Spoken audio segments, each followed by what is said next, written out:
Good evening, everyone. I'm Cammie Bassett, Co-Director of Programs for the League of Women Voters of the Palatine area.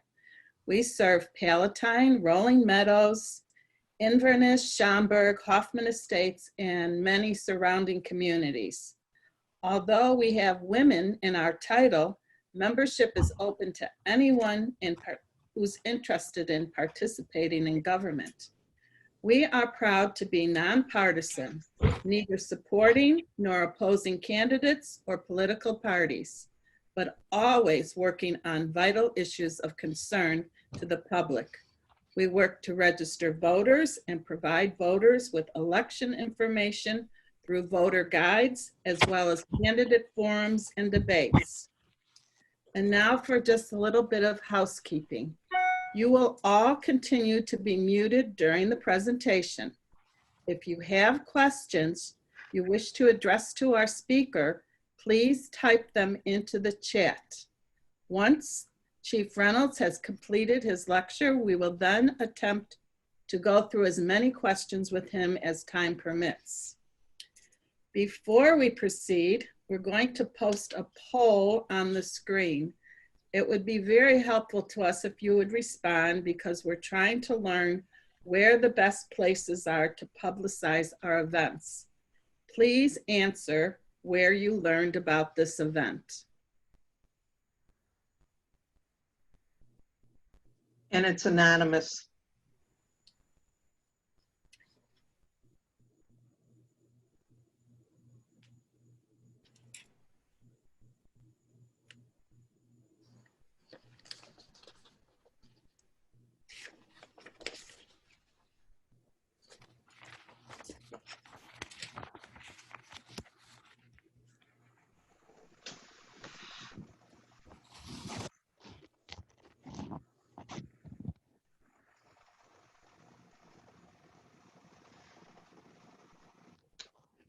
We have 30 of 38 people have responded. Okay, I think that will take enough time of our time. Oh, 31. They're still coming in? Some people are still joining. Okay, You just tell me. I think we've taken enough time. That gives us at least some sense of where we're getting, you know, our publicity is being seen. The next question, just a very short one, is tell us if you are a league member. This will give us some idea about publicizing events to our fellow chapters. I did a screen chapter, so I got a screen capture.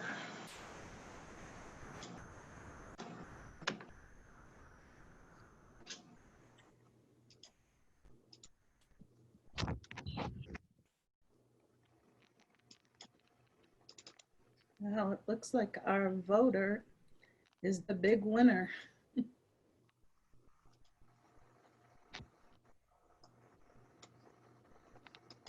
Come on. There we go. Of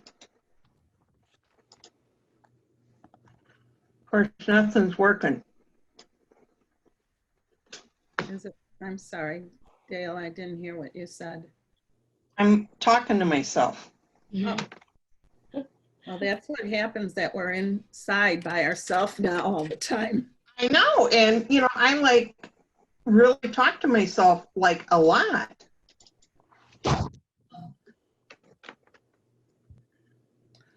Well, maybe we can put that one up at the end. Would that work, Dale?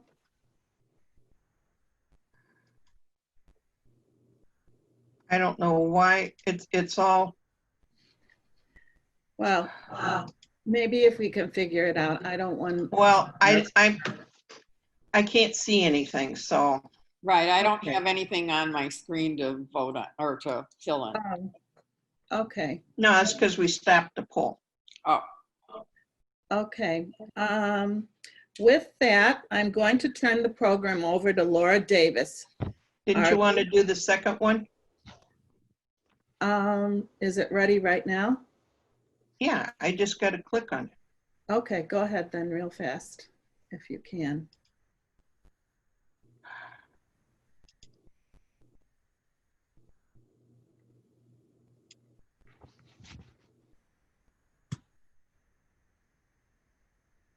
This is the same one. So, okay, here it is. Are you a member of the League of Women Voters?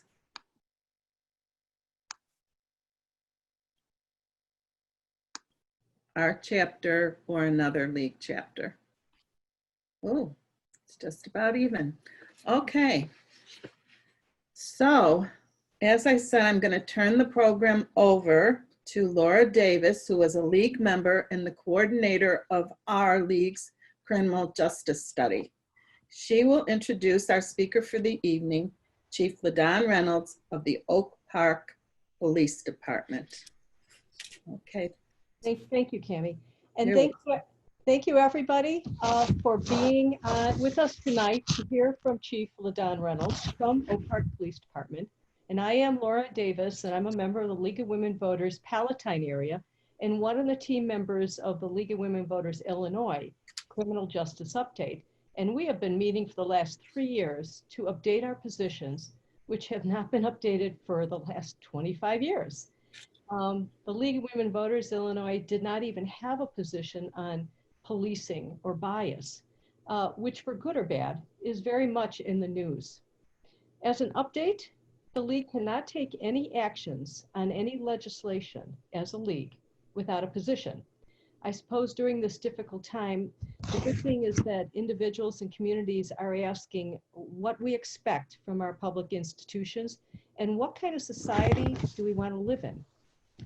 So to introduce Chief Ladon Reynolds, he joined the Oak Park Police Department in 1994. After graduating from the Chicago Police Training Academy Metro class as a patrol officer, he rose steadily through the ranks to serve as a detective, sergeant, and commander. He was promoted to the deputy police chief in September 2017 after serving 7 years as detective commander, managing the investigative division. He also served as both acting chief and interim chief prior to being sworn as chief of police in January of 2019.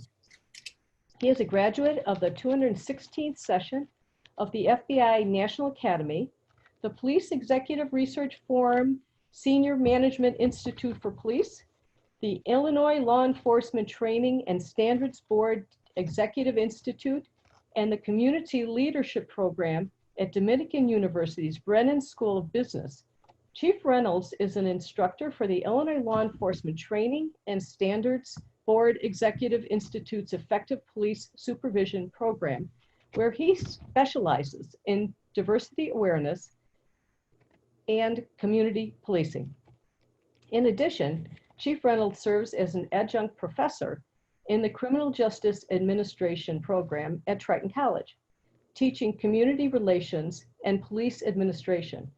He's the chairman of the Law Enforcement Executive Board for the Chicago FBI Regional Crime Forensic Laboratory, a board member of the Illinois Law Enforcement Training and Standards Board, and a former board member of the National Alliance on Mental Illness, the Metro Suburban chapter, or known as NAMI. He holds a Master's of Science degree in Education and a Bachelor of Science degree in Administration of Justice from Southern Illinois University in Carbondale.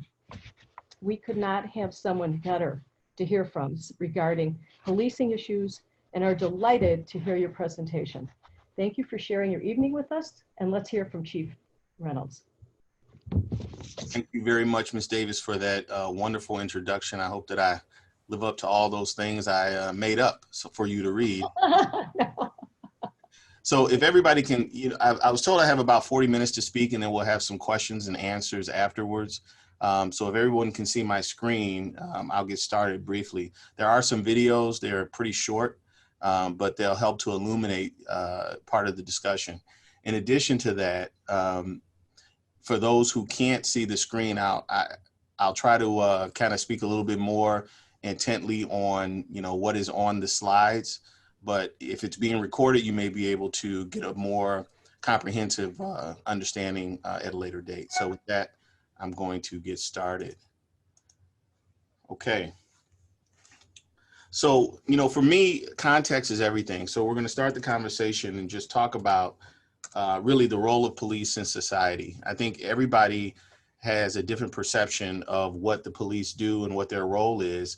And a lot of it is shaped by media and by movies and you know, by various forms of entertainment. But for the most part, from my perspective, you know, the role of police in society is shaped through the Constitution, not only of the United States, but also the state of Illinois.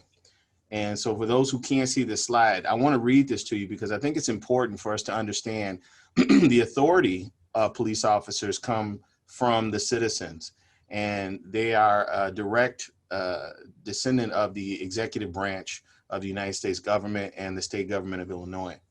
So the preamble for the state of Illinois says, "We, the people of the state of Illinois, grateful to Almighty God for the civil, political, and religious liberty which he has permitted us to enjoy, and seeking his blessings upon our endeavors in order to provide for the health, safety, and welfare of the people, maintain a representative and orderly government, eliminate poverty and inequality, assure legal, social, and economic justice, provide opportunity for the fullest development of the individual, ensure domestic tranquility, provide for the common defense, and secure the blessings of the blessings of freedom and liberty to ourselves and our posterity, do ordain and establish the Constitution of the state of Illinois." So the role of the police in society are to maintain the blessings of freedom and liberty to ourselves and our posterity.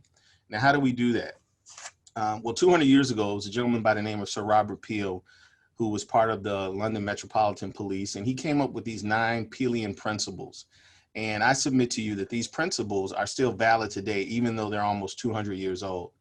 And, you know, what he talks about is the basic mission for the police exists to prevent crime and disorder. And our ability to perform those duties is really hinges upon public approval. If we take a look at what's going on in, you know, society today, what we see on the news and some of the civil unrest, this point that he brings up is even more germane. We also must secure the willing cooperation of the public in voluntary observance of the law. That is no better demonstrated. And if you look at some of the major cities like Chicago and New York, if New York has 9 million residents and roughly about 50,000 police officers, you have to have the cooperation of the public for voluntary observance of the law. The relationship between the public and the police has to be collaborative and cooperative.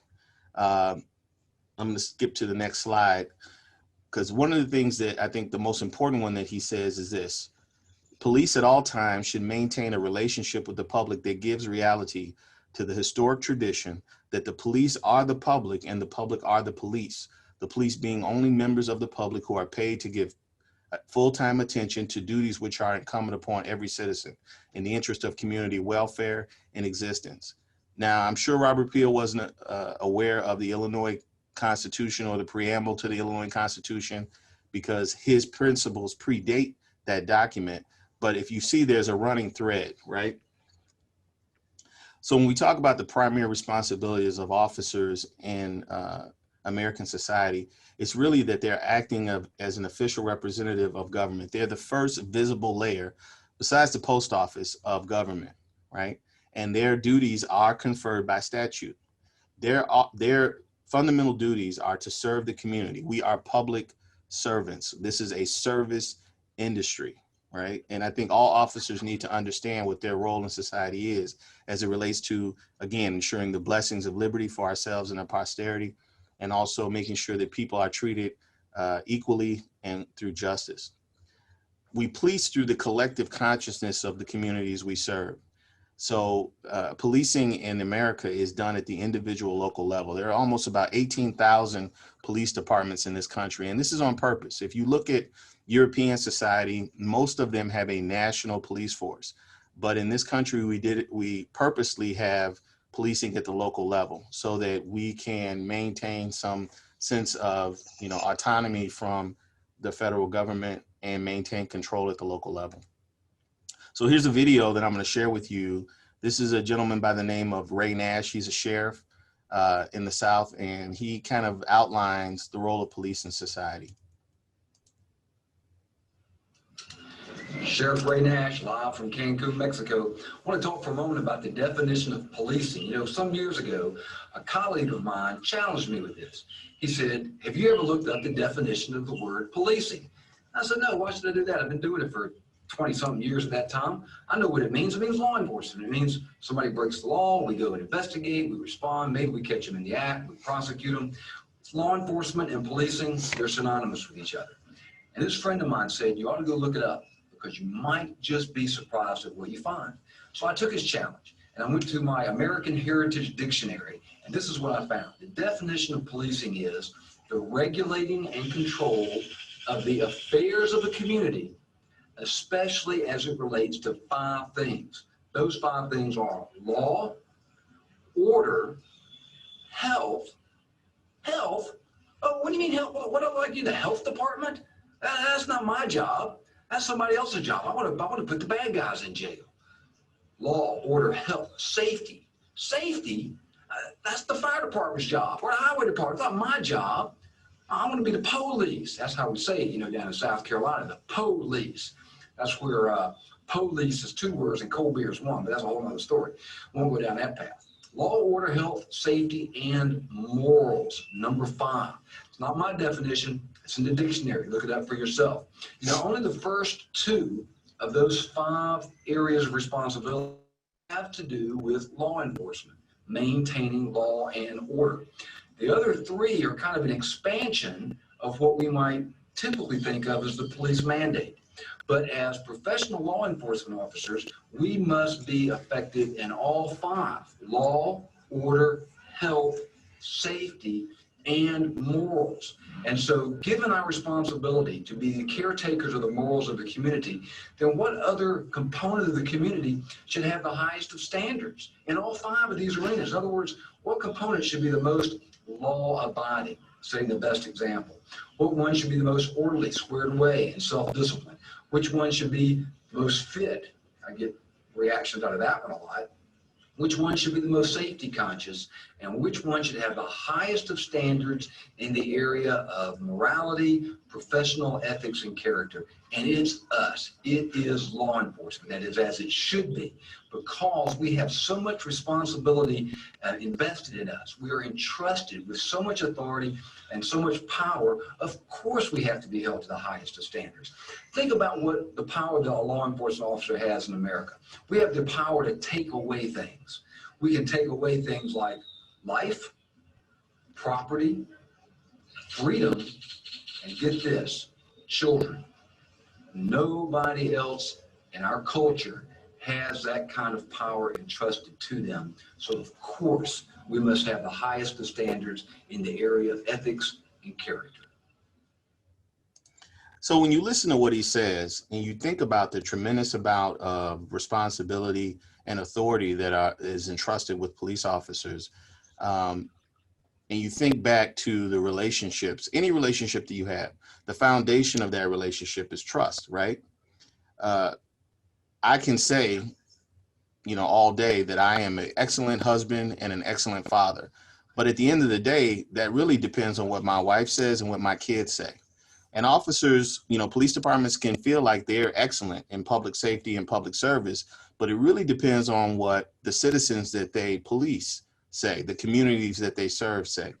And in public trust is merely a state of mind, right? In cynical times, it's difficult to create and easy to destroy. So it's important that those relationships are built on trust, and that trust is constantly worked on. Now in Oak Park, and I can only speak for Oak Park, but we basically subscribe to the best practices in the industry. And we've done this for a long time. The foundation of our philosophy in policing is community policing, right? So the question, and you hear that buzzword a lot, what is community policing? Well, basically what it is a collaborative process between the citizens and the police department to address community concerns and problems in a proactive fashion, right? Community policing focuses on crime and social disorder through the delivery of services, and it includes aspects of traditional law enforcement, but also prevention, problem solving, community engagement, and partnerships. I'll give you an example. I hope some of you might be Salukis, but I went to Southern Illinois University in Carbondale. And when I went to school there back in the late 80s, there was a thing called Halloween. There was a huge celebration for Halloween in Carbondale. And it got to be out of hand over the years to the extent that cars were being turned over and set on fire. The students really went wild. And year after year, they would ramp up enforcement. First, it was the Carbondale police. Then it would be the county police joining the Carbondale police. And then finally, the state troopers would come in to assist. But every year, it would get worse and worse. And so what they did was they made a decision. I think it was my second year there. They decided to have a fall break. And so when I was in school there, instead of being in school for Halloween or on campus during the weekend for Halloween, everybody would leave. And the majority of the students, were from Cook County and from St. Louis area. So all of those individuals would leave Carbondale, and guess what? That solved the problem. So a lot of times, community policing could just be a nudge. It doesn't necessarily have to be a law enforcement solution. It could just be brainstorming with community partners and coming up with an alternative way to solve a problem. It's important to know that community policing varies from one community to the next. So for example, in Oak Park, we have the resident beat officer program where each zone is staffed by a single police officer who is there to address chronic community issues. In other larger metropolitan areas like Chicago, they have the CAPS program that looks very different from Oak Park. The bottom line is it's dynamic and it changes with the community, the crime rates from year to year, the mobilization of citizens, and the social and environmental factors. That collaborative process is what's important to identify whatever the community's concerns are and then address those things collaboratively so that there's a sustained solution. Here's an example of community policing in Baltimore. This was an excerpt from a television show called The Wire. That's the most significant drop in crime in this district in recent history.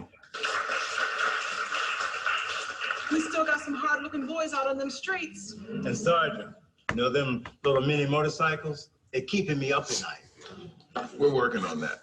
Look, I have been living in this part of the city my whole life. And I can tell you something, we weren't any angels when we were kids. And those are hard boys you're talking about, half of them, they just playing gangsters. They ain't no different from what we were. Shirts and drawers a little longer is all. The one thing I do miss about my neighborhood, I'm talking about the neighborhood I came up in. See, we knew the police. See, we had a white police officer. Our house was on his beat, on his foot beat. And he would be sitting out talking to my mother damn near every night. I mean, just sitting out on our stoop, just talking. And I'm telling you that this man, his name was Frazier O'Leary. He even knew my grandmother by name. Yes, let's move on to the tip line information. I'm so sorry, baby. I'm real sorry, but I was not finished. You see, let me tell you something. I have not seen that face-to-face policing in a long while, in a very long while, until last week. A young officer, black officer, came by my stoop. I was sitting out, gave me his card. His name is Reggie Ballard, is his name. Right? And he sat and he talked to me. We just talked. And see, now I know his name and face, and he knows my name and face. You see, and I'm going to tell you something. That is how it should be. My son would open up one of them snowball stands on the street. Do we need a permit for this? So as you see, the foundation, again, of any relationship is trust, and that comes about through communication, through being able to relate and understand another person, and really just meeting people on a human level. The police are the public, and the public are the police. So there's this philosophy out there for policing, and these are the 8 Ps of community policing. It is a philosophy of full service, personalized policing, where the same officer patrols and works in the same area on a permanent basis from a decentralized place, working in partnership with citizens to identify and solve problems. And so the question becomes, what does it look like when it works, right? What it looks like when it works is that as issues arise, and they're invariably going to be issues and concerns, But if there's always that foundation of trust in that relationship, when problems arise, when there's a use of force situation, that maybe there's some questions as to the police procedure, if that relationship is established, the community understands that, number one, their police department is transparent and trustworthy, and that their police department is professional, and that the information that is going to be shared with the community is from a police department that values has the same values as the community, and also has a stake in the community. Let's talk about use of force. And this kind of feeds into that community policing, because, you know, policing is, again, all those things that Sheriff Nash talked about, maintaining the health, welfare, and safety of the community. But what happens when there are members of the community that require police law enforcement intervention? And I should say this, I agree with Sheriff Nash, there is a distinction between law enforcement and policing. Law enforcement is a part of what we do, but the majority of officers, be it the city of Chicago, Village of Oak Park, or Palatine, or any suburb or any other community, the majority of what we do is conflict resolution, right? And the best tool that we have is our ability to communicate and relate. When that fails, then there may be a necessary use of force. So broadly speaking, use of force by law enforcement officers becomes necessary only under specific circumstances, when they are trying to protect themselves or in defense of someone else, right? And when you talk about using force or response to resistance, you really just want to use enough force to gain compliance. So no two situations are the same, and the situational awareness is key, right? Time is also a key variable. I'll give you an example. We had a female officer here, very good officer, very short stature. She was probably about 5'1", and she may be 115 pounds, and she was on patrol, and she encountered a person who was in a mental health crisis. And she was engaging him, and it seemed to be going successful, but in a split second, it changed, and he attacked her and began to choke her, and lifted her off her feet and threw up against the wall, and she called for assistance, and officers were on the way. And, you know, they were able to take him into custody and get him to the hospital. But her training helped her to make sure that situation wasn't a deadly force situation. Would she have been justified in using deadly force? Absolutely. But understanding where she was, how far away her partners were, her ability to defend herself until the officers got there. Again, time was a variable, situational awareness, things that she employed gave us a positive result. So when we're talking about response to resistance, again, only the force necessary to effect an arrest or to gain compliance. The first thing we want to use is persuasion, right? Sometimes this use of force is unavoidable, but we need to make sure that we refrain from any unnecessary infliction of pain or suffering, and never engage in cruel, degrading, or inhuman treatment of any person. Now, we saw examples of that in what happened in Minneapolis. And I'll talk about failure to follow policy a little bit later on in our discussion. But this is the use of force continuum. And so for those who can't see the slide, basically there's a progression where officers escalate depending on the response from the subject. So your first show of force is presence, right? You show up in a uniform, it lets the people know that the police are there and that order should be maintained. This is considered the best way to resolve the situation. If that doesn't work, then you start to verbalize and ask for compliance. If that doesn't work, then we go to what we call empty hand control techniques. And that's just using your hands to control the individual. It may be grabbing somebody by the arm. It may be trying to, get them into a submissive position so that they can comply. If they take a combative stance or they attack the officer, then less lethal methods have the ability to be used. The rule of thumb is that whatever level of force the subject is presenting to the officer has the legal authority to be one step higher, or if there's lethal force, then the officer can respond with lethal force. The key, though, is to use the least amount of force that's necessary to gain compliance. It's only in those very tenuous circumstances that you escalate to the point where there could be bodily harm. So here's an example of a response to resistance, and I want you to pay attention to the initial response from the initial responding officers, and let's see how this was resolved. This is the first time Officer Tim Purdy and 18-year-old Jeremiah Glover have seen one another since that dangerous day. Long time no see. You been doing all right? Yeah. Yeah. And this is the first time Jeremiah's mom has seen the now famous photo. Wow. And this is what happened. This is 911. May 12th, North Carolina, Charlotte. Jeremiah's mother calls 911 to report her autistic son missing. He's got a history of violence, maybe suicidal. We were doing good, and I don't know what happened today. Purdy, a 22-year police veteran's just starting his day. On the radio, he already hears two fellow officers have found Jeremiah, but he reads something else in their voices. You know what? Let me just kind of head that way and see if I might be able to help out a little bit. Driving up, he sees the officers physically struggling to restrain the teen. I pulled right here. And senses it's about to go very bad. His next move is remarkable. So as I approached them, I just kind of got down on my knees, you know, and tried to get to his level. What'd you talk about after that? Football, the Panthers. The explosive situation turned into a conversation. A fellow officer was so moved by the scene, he took a photo. It went viral. So tell me this, was the getting down on his level training or something you have just learned?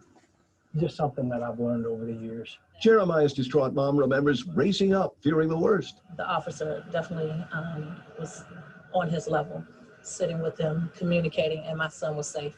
Purdy is overwhelmed by all of the attention, saying he knows other cops do similar things daily without any recognition. There you go. Leave on a good one, brother. What could have gone wrong has turned out more than all right, thanks to a police officer who showed up armed with compassion. Martin Savage, CNN, Charlotte. Some of the most difficult situations that we encounter are, persons who are having their very worst day. Now, that young man, obviously has some developmental and cognitive issues, but officers need to be prepared for these situations and be armed with the information that they need to engage. When we talk about training, we'll get a little bit deeper into that. Here's another response to resistance that didn't go so well. Caught on camera, there is shock and anger about this police body cam video. A cop using a taser and pepper spray on a man who was having a medical emergency while driving his car. That officer already resigned, and ABC's Alex Perez is here with more on the outrage and the fallout. Good morning, Alex. Hey, Paula, as you said, one officer has already resigned, and this morning authorities are now investigating whether two other officers acted inappropriately. It all started as a call for a hit-and-run accident, but things quickly got ugly. This morning, tense moments caught on tape. Police body cam video shows officers in Fredericksburg, Virginia, drawing their guns and yelling at a man who's sitting in the driver's seat and appears to be unresponsive. Put your hands up, both of them, now! Police called to the scene after Washington allegedly drove his silver Hyundai the wrong way down the street, hit another car, kept moving, and then struck a median. Officer Sean Jurgens then tases Washington, even though he does not appear to be moving. But the taser fails. Jurgens then pepper sprays him. Turns out the man, 34-year-old David Washington, was having some sort of medical emergency. Get out the car, smoke you, get out the car, right now! Finally, threatening Washington and demanding he get out of the car. That's the point, get out. Don't move around. The officers then drag him out of the car. Washington can be heard moaning.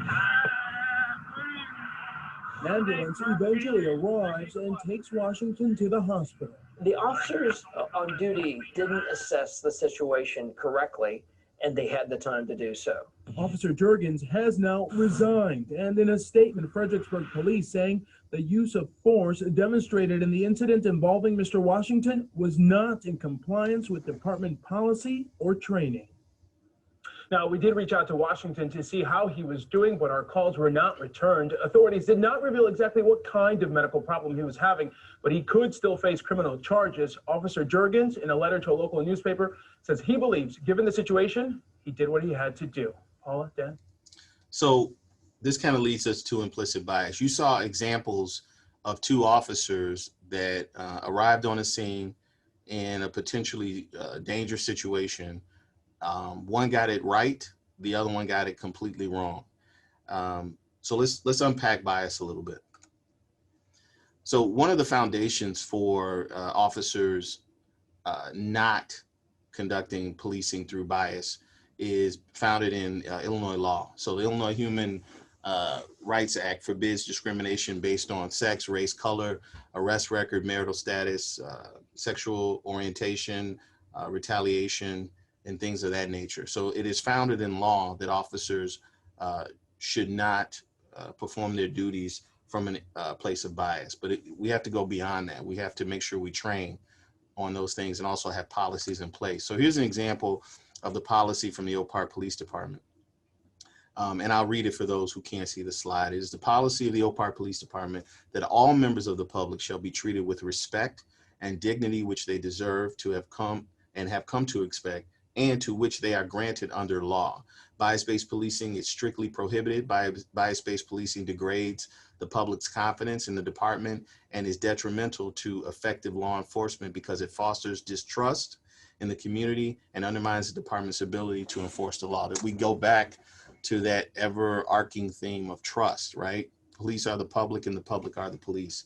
And the foundation of any relationship is trust. So what is implicit bias? It's attitudes that affect understanding, decisions in an unconscious or unintentional manner. These biases, which encompass both favorable and unfavorable assessments, are activated involuntarily, right? And without the individual's awareness or intentional control. And how does this manifest itself in policing? It basically can create a situation where an officer subjects a person to unlawful deprivation of their liberties under law, or makes decisions that are detrimental to them based on their race, ethnicity, national origin, or what have you. Not only is this not desirable for the police mission, but it also puts the police department and the community in a liability situation. What we teach is procedural justice, right? And bias-free policing. Procedural justice is basically centered on 4 central principles. It's about treating people with dignity and respect. It gives individuals a chance to be heard during encounters, because again, this is a service industry.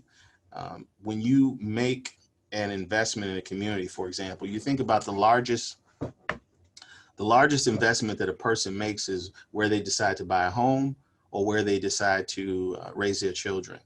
When you make that investment and purchase that home for hundreds of thousands of dollars, you're buying a zip code. And you're investing in that zip code, just like when you make an investment in IBM or Apple or any other stock, right? You're investing in that community. That return on investment is what the police department gives you. It's what the fire department gives you when they're not sleeping. I'm sorry, did I say that out loud? I apologize. What the fire department gives you when they're performing their duties, what the public works department does. That is return on investment, and all of our public service entities should be working to create public value, because again, this is the largest investment that a human being makes, is where they buy a house, where they choose to educate their children. So we want to make sure that we're making decisions fairly and transparently based on facts and conveying goodwill and trustworthiness. What does bias-free policing look like? It's that it's what is accomplished without selective enforcement or non-enforcement of the law, rejection of a particular policing tactics or strategies based on a person's their membership or demographic category. It's policing that is free of discriminatory effect as well as discriminatory intent.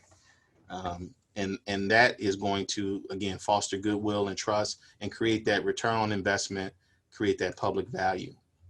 From a perspective, if you think about it, and for those who can't see the slide, if we were to shrink the Earth's population into about 100 people, if you look at the diversity on this planet, you realize that, you know, even in the most homogenous environment, there's always diversity.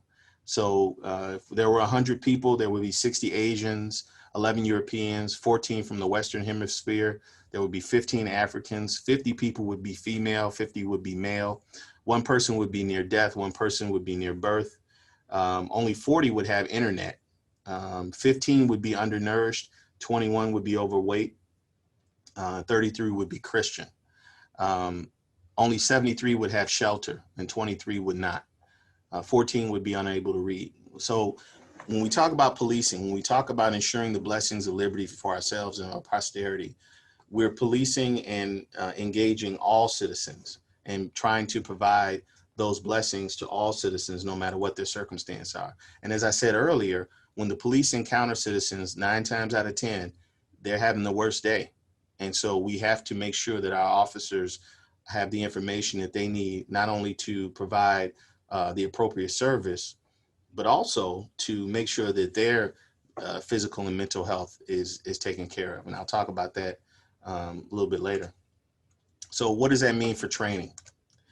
What I put on the screen right now is basically a list, and it's not all inclusive, but it's a list of some of the minimum standards that probationary police officers must receive during their 560 hours of introductory training. And this is from the Illinois Law Enforcement Training and Standards Board. The Chicago Police Department requires over 900 hours of introductory training before an officer is placed into a field training program.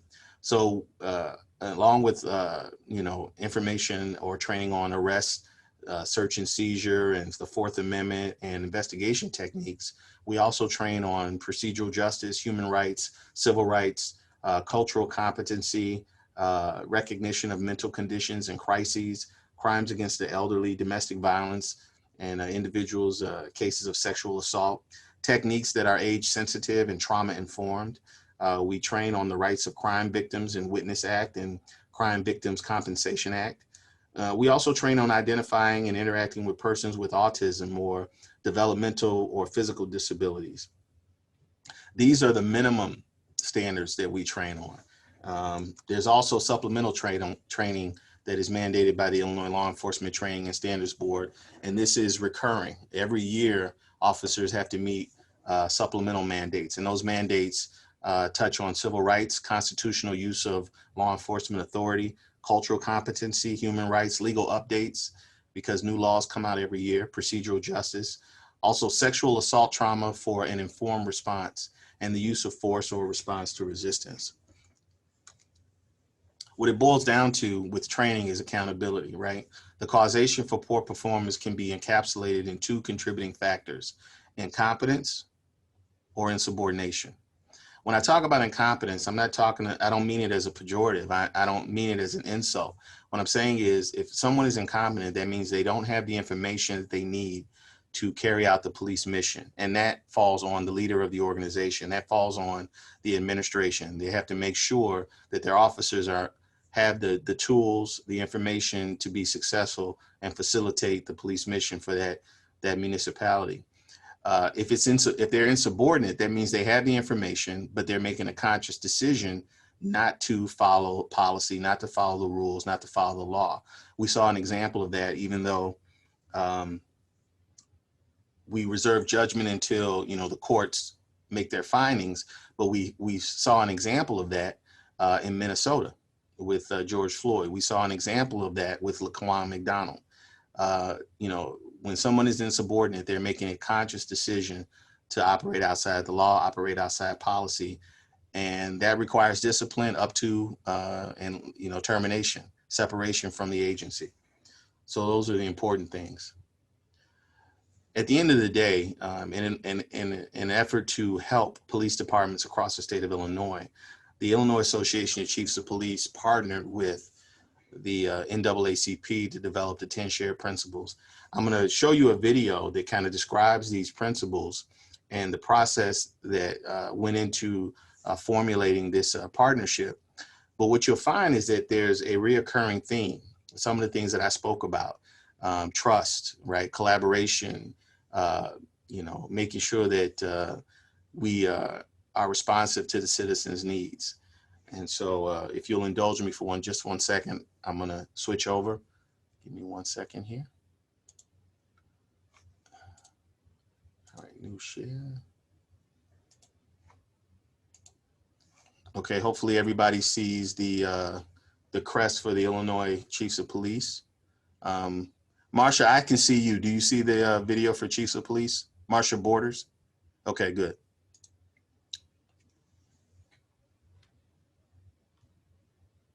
On March 22nd, 2018, the ILACP and NAACP mutually adopted 10 shared principles.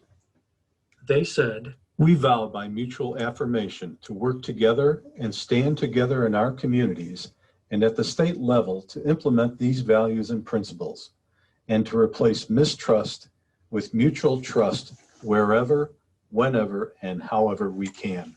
The document, the first of its kind in our nation's history between a statewide civil rights organization and a statewide law enforcement association, aims to identify common ground between local law enforcement and communities of color. The Illinois Association of Chiefs of Police has invited local agencies throughout Illinois to adopt these principles as their own. Many have done just this. Our current president, Chief Jim Black of Crystal Lake, and our president to follow, Chief Mitchell R. Davis III of Hazelcrest, consider the expansion of these 10 shared principles a high priority. It is the first ever document of this nature designed and implemented in the United States. But this is just the beginning. If we don't take actionable steps forward in continuing to build trust with citizens of all colors, this document means nothing. The principles are as follows. 1, we value the life of every person, the preservation of life being the highest value. This is intentionally the number one principle. There are reasons, but not many, that an interaction with police should result in a person's death. Why? Because every life matters, and life matters more than anything. 2, all persons should be treated with dignity and respect. In conversations all over Illinois, we find that this principle resonates more than any other. Do you treat everyone in every interaction with dignity and respect?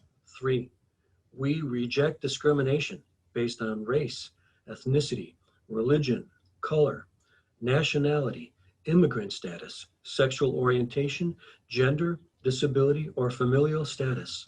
Everyone is equal under the law, period. 4, we endorse the 6 pillars of the President's Task Force on 21st Century Policing, including the first pillar of building trust and legitimacy. Relationship building between law enforcement and the communities they serve must always begin with a foundation of trust. 5, we endorse the 4 pillars of procedural justice, which are fairness, voice, transparency, and impartiality. Procedural justice is still a new phrase for some. It's rooted in common sense. People want to be treated fairly, and they want an opportunity to say what they think. 6, we endorse the values inherent in community policing, which includes positive engagement between community and police. Community policing is not a task for 1 or 2 officers.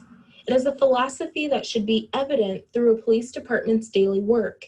It includes many interactions with local residents outside of enforcement activity.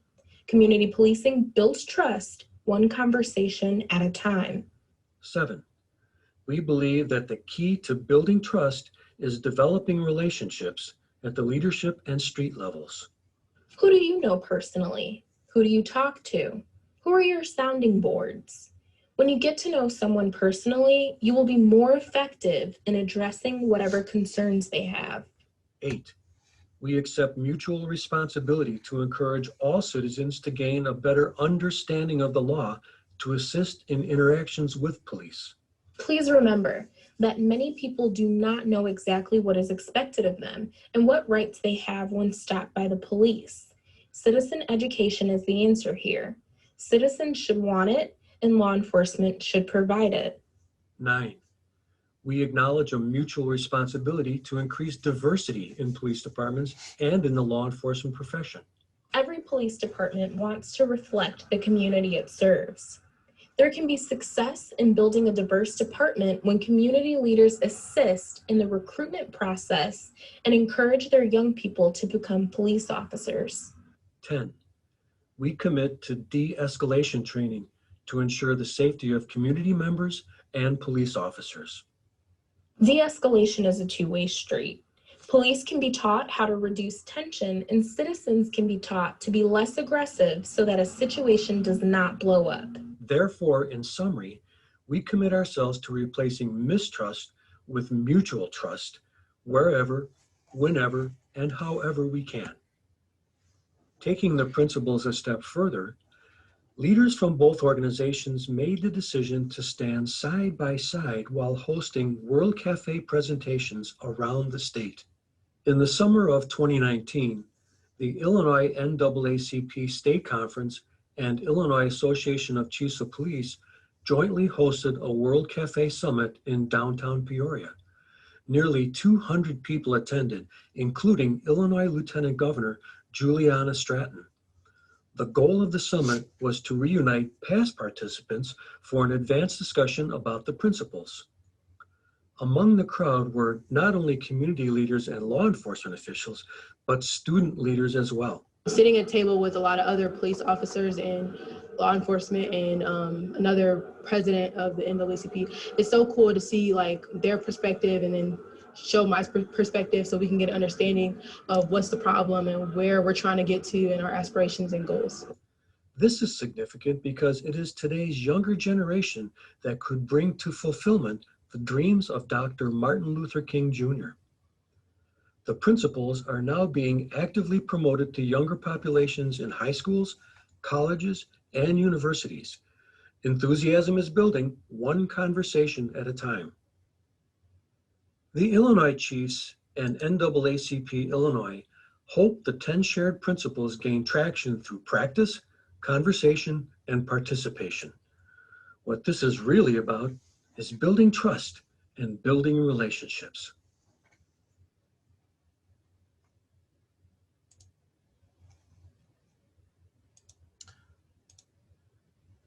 So that concludes the presentation, and I just wanted to open up the floor to see if there were any questions.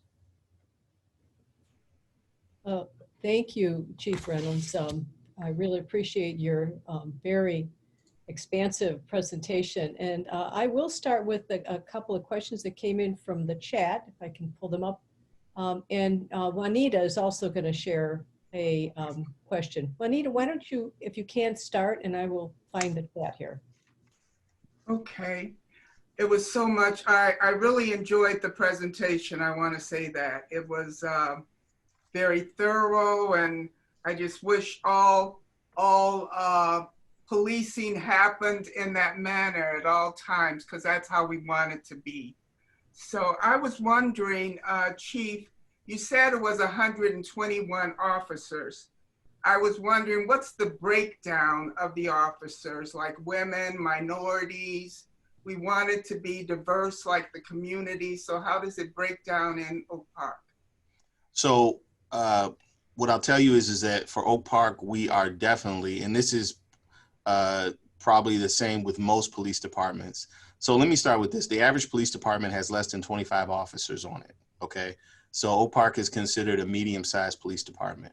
So as far as women on the department, I don't have the demographics directly in front of me, but I think we kind of hover around 15 to 20%, which of course, I think if we were gonna have a good representation, it would be closer to 50.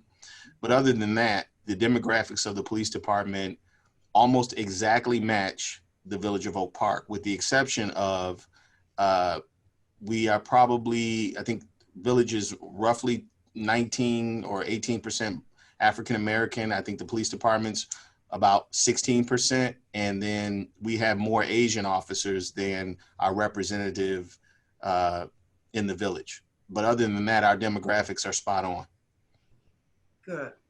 I had one more question for the training that you say, the bias that goes on once a year that they have to complete their training. Is this done always in a group, or is this online training?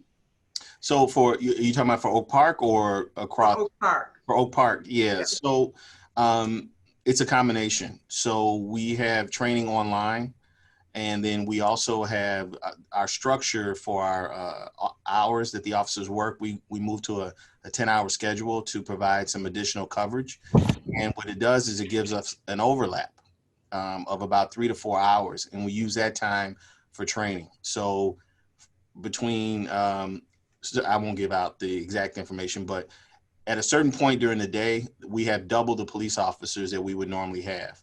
And so what we do is we take those opportunities for roll call training or classes. So it might be bias training. It might be, we may have Sarah Zinn, which is a local domestic violence advocate. They may come in and spend some time with the officers. We may have some of our other third sector partners come in and spend an hour or two training the officers. It's kind of an ongoing thing, but we specifically have our structure in place so that we can provide that additional training. So during the introduction, what they said was, and this is kind of my shtick, my master's degree is in workforce education and development. So to me, giving your workforce the proper tools and information to facilitate the mission of your organization is key. And officers don't have the information they aren't equipped to do a good job. My grandmother used to say, if you know better, you do better. And so I think that is is very wise. And so I want to make sure that the officers have that information, because it does two things. Number one, it prepares them, right? But then the other thing is it keeps the citizens knowing that I have a professional police department, and individuals who decide that they don't want to subscribe to that training or operate outside the training, there's no excuse for poor performance, right? But as we onboard more people, my police department is younger and younger every year. And so that training is reoccurring, because we have to make sure that the new officers that we get into the organization understand the culture of policing in Oak Park. And here's what I'll tell you that's important. No matter whether the police department's in New York, California, Louisiana, or Illinois, the culture of that police department is really going to dictate how officers perform out there in the street. And so it's important for the leadership of the organization to model it, but it's also important for the veteran officers and those informal leaders within the organization to model that. So that's what's important to us here. My mom used to say, act like you got some home training. So Right. Don't go out in the street embarrassing me. So that's right. You got my last name. name. That's right. So everything starts at the top, and I see with the way your style promotes the learning. So I'm impressed with that. You got a question, Laura? I do, thank you. I have a couple of questions that came in through the chat, and a couple dealing with trust issues, Chief Reynolds. Sure. So one of them is asking, why has trust seemingly been eroded in so many communities? And what has been your greatest challenge in building trust to de-escalate violence? So so this is more of a philosophical question on the policing as an industry. I think there's a lot of contributing factors. So, and I'm not blaming the media. Here's the thing. If we have almost 18,000 different police departments in this country, right? And hundreds of thousands of police officers, that means that there are millions probably of contacts per year. For example, the Oak Park Police Department, we have 52,000 residents, and on average, we have about 69 recorded contacts with the public, calls for service. Out of those 69,000 contacts, we probably get between 10 and 15 citizen complaints per year, right? If you have millions or hundreds of thousands of contacts across the nation, but there's video and social media and news reports of officers behaving badly, that's going to erode trust, and rightfully so, because those things are documented. I think what's important is it's for the culture of those police departments needs to change. I think you have to invest in those relationships. I think you know, a lot of times, and see, I'll get into my kind of instructor mode here. So community policing to me is just policing, right? If you think about the 20s, the 30s, the 40s, cops were walking the beat. In the 50s, we got in cars. And when we got in cars, we started to separate ourselves from the community. And then there was more activity in the 60s with civil unrest, and then people coming home from Vietnam. There was the drug culture. There was the deinstitutionalization of subjects with mental illness because of the advent of more psychotropic drugs to help to control those things. And so there became a different dynamic for policing in America. And so, and then there was also a push towards more research. And that research kind of focused on rapid response. So cops in cars, listening to radio calls, thinking that zooming from call to call was going to provide better service. And then we started counting numbers and statistics. How many arrests did you make? How many tickets? Well, what it did was it separated us from the community, right? It separated us from the community, and then that relationship started to break down. You become an occupying force, right? When you diminish that relationship. Then also you have media, you know, Sylvester Stallone, Cobra, and all these cop movies where, you know, the brooding police officer with the dark sunglasses and the 5 o'clock shadow, and he's cool because he catches the bad guy, he breaks the rules a little bit. You know, all those things, that's not reality. And so I think there's been a combination of things that have kind of pushed this, and policing, we're guilty of it as well, because accountability is key. You have to hold individuals accountable. I don't know the officer's name that murdered George Floyd, and I don't want to know his name because I don't want to give it power. But what I'll tell you is that if you research that individual, that's not the first problem they had with him. He had a history of that type of behavior. And so accountability is key, holding our officers accountable. There is in some circles, there's this proprietary feeling that some officers have of their job. It's a voluntary relationship between you and the community. And if you operate outside of policy, if you don't treat people with dignity and respect, then maybe this isn't the job for you. And so I think accountability has part of the problem as well. I hope that answered your question. Thank you. Thank you. Regarding recruitment of police officers, though, there is a question on is there a recruitment crisis for police officers in the country? And if so, does that result in police being hired perhaps with bad records? So I don't know about other states. I can say it's been my experience. When I took the police test, there were probably between 800 and 1,000 other people taking the test with me. And that was a long time ago, back in the 90s. Recently, we had, Sandra's laughing at me. Recently, Sandra Sokol, who you guys can see, she swore me in as an officer for the Oak Park Police Department. She was our village clerk. That was 40 pounds ago for me. But what I'll tell you is that, you know, when the economy is good, a lot of times you have less people looking for, you know, public service jobs. And then also, and the economy's been pretty good for the last 5 to 10 years. We've taken a dip. Also, it's difficult to be a police officer right now. And, you know, and so a lot of people are kind of shying away. You're going to see a lot of retirements. The other piece of it is that when my parents were coming up, you could graduate high school and go get a good job and raise a family and buy a house. And you could go be a police officer with a high school education. Most places now require some sort of college, at least 2 years, but a lot of them require a 4-year degree. What I'll tell you is that on the Oak Park Police Department, almost all my officers have bachelor's degrees, and a good percentage of them have master's degrees. And so, you know, this isn't something that you can just fall into. And so, yeah, the recruitment is hard, but the best recruiters we have are the officers who work here. So we look for people in the community, and we go to all the different colleges, and we put out information on social media. Your best recruiter are the people who work in your organization. Oh, thank you. I was just wondering, how is the number of officers in the department determined? There's a formula for that. It's based on cost for service. You know, a lot of it has to do with the population of the community, the calls for service, the types of calls. So each community is different.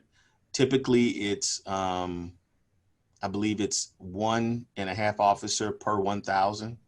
But it depends. It depends. So regionally, Oak Park is 52,000 residents, but regionally, our daytime population swells maybe 20,000 people easily. Because we border the city of Chicago on two sides. We border Cicero. We border, a few communities that are much larger than us. And so it all depends. If we were in the middle of the state, let's say like a Springfield, or not even Springfield, but like a Rantoul, right?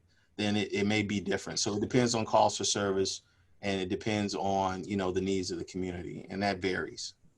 All right, well, thank you. I think we have another time for maybe one or two more questions, and I have actually quite a few here. But I kind of like to address that, that the elephant in the room is the concept of defunding the police. Mm-hmm. What is your comment on that? So, initially I didn't know what that meant. And I think it means different things to different people. When we started this conversation earlier, I was talking to some of you, and I was saying that the majority of our budgets are, because this is a collective bargaining state, the majority of my budget is personnel. I'm paying for salaries and benefits and things of that nature. I would say more than 95%, I don't know what the exact number is, but probably 97% of my budget is salaries. And so that other percent is equipment, training, and then also relationships that I have with third sector organizations. For example, I talked about this earlier. Thrive Counseling Service is a relationship that we've had for decades. And I pay a significant amount of my budget to maintain that relationship. And they respond to individuals in crisis or individuals in need of counseling services 24/7. So they have staff on call that respond with us.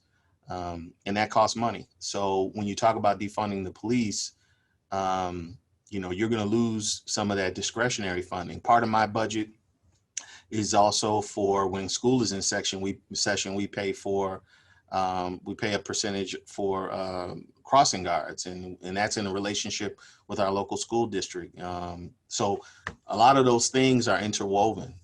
So I don't know what defund the police means. It means different things to different people. I think we just have to be careful, and it can be a slippery slope if we just make broad generalizations about police. Again, we don't have a national police force, so every individual municipality needs to examine the services they provide and make sure that they can always be creating public value and return on investment. Thank you. My last question, you mentioned about the standards and pointed up some of the standards that are, and I wondered how often are they reviewed and updated? So best practices is that you review your policies every year. Some policies are low frequency but high liability or high risk. Low frequency, high risk. Like I'll give you an example: police chase policy, your car chase policy. Those are things you want to review every year. Use of force policy. Things that can impact your relationship with the public or relationship with your officers. So all policies should be reviewed at least once per year, but you definitely want to revisit those low frequency, high risk policies maybe twice a year. Thank you very much. Thank you for an enlightening presentation and your passion for public service. Thank you. Thank you everybody on this call who's taking an interest in the time to learn about policing and public safety. We hope you can attend many of our upcoming programs to continue learning about the criminal justice reform and updating our League of Women Voters Illinois position. And I'll turn it over now to Cammie. Dale, are you going to put up? We have another event coming up on fair tax, which is Tuesday, August 25th at 7 o'clock. We're pleased to have Ralph Martiri, who's the Executive Director of the Center for Tax and Budget Liability, presenting.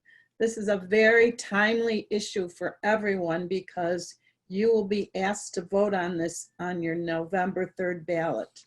So we also, as Laura mentioned, will have additional programs on criminal justice And if you just go to our League of Women Voters website, which you see up here, you'll be able to register for any of our upcoming events. I want to thank you all for being with us here tonight, and especially thank our presenter, Chief Reynolds, for his informative and excellent program. And we'll see everyone hopefully next time at our next event. Thank you, everybody. Good night. Good night.